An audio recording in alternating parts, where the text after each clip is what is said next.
Hi hello నమస్తే అందరికీ. నా పేరు నరేష్. కాంగ్రెస్ ప్రభుత్వం ఎన్నికల హామీల భాగంగా 6 గ్యారెంటీలకు సంబంధించి మరి పెన్షన్లు పెంచుతామని హామీ ఇచ్చింది కదా. మరి వృద్ధులకు వితంతులకు 4,000 రూపాయలు, అట్లనే వికలాంగులకు 6,000 రూపాయలు పెంచుతామని హామీ ఇచ్చింది కదా. దీనిపైన మనం 18 నెలల నుంచి చాలా మంది ఎదురు చూస్తున్నాం. కొత్త పెన్షన్ల కోసం కానీ ఎప్పుడు పెన్షన్లు పెంచుతారని చాలా మంది మనం ఎదురు చూస్తున్నాం. కానీ ఇంతవరకు ఎటువంటి సమాచారం లేదు ప్రభుత్వం నుంచి.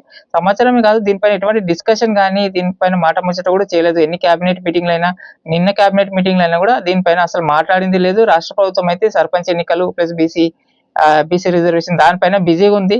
ఇంకోటి మహిళలకు 25,100 పథకం ఒకటి, మన పెన్షన్ల పెంపు ఒకటి, ఈ 2 వార్తలు అయితే అక్కడక్కడ తప్పుడు వార్తలు వినిపిస్తున్నాయి. కానీ ప్రభుత్వం నుంచి ఎటువంటి సమాచారం అయితే లేదు. కరెక్ట్ సమాచారం ఈ ఆగస్టు 15 ఆగస్టున మరి పెంచే అవకాశం ఉంది పెన్షన్లు కానీ, మహాలక్ష్మి పథకం, ఈ 2 పథకాలపైన వార్తలు అక్కడక్కడ వినిపిస్తున్నాయి. ఇంతవరకు క్లారిటీ అయితే లేదు.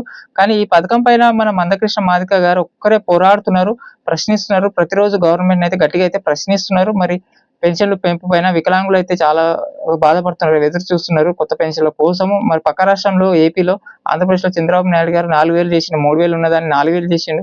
అదేవిధంగా వికలాంగులకు పూర్తిగా వైకల్యం ఉన్న వాళ్ళకి 15,000, నెలకు 15,000 పెన్షన్లు ఇస్తున్నారు అన్నమాట అక్కడ. మరి ఇక్కడ ఎందుకు లేదు, దీనిపైన మాట ముచ్చట్లేదని గట్టిగా ప్రశ్నిస్తున్నారు. అదేవిధంగా 13వ తారీఖున హైదరాబాద్, చలో హైదరాబాద్ అని వికలాంగుల మహాగర్జన సభ అయితే ఏర్పాటు చేస్తున్నారు. దీన్ని విజయవంతం చేయాలని మందకృష్ణ మాదిగ గారు అయితే కోరుతున్నారు. దీనిపైన ఎటువంటి దీనిపైన కొంచెం మనకి ప్రభుత్వం నుంచి సమాచారం అనుకూలంగా వస్తుందని ఆశిద్దాం.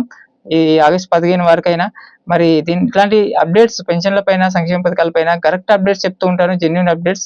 మరి మహాలక్ష్మి పథకం పైన కూడా ఈ వార్తలు విని చాలా మంది మహిళలు పోస్ట్ ఆఫీస్ లో ఖాతాలు తీసుకుంటారంట. కొత్త ఖాతాలు 250 రూపాయలు పెట్టి రోజు పోస్ట్ ఆఫీస్ లో. దీనిపైన సమాచారం అయితే లేదు ఇంతవరకు. మరి చూద్దాం, ఇది పెన్షన్ల పోరాటం, మందకృష్ణ గారి పోరాటం ఎంతవరకు ఫలిస్తుందో, ఫలించాలని ఆశిద్దాం.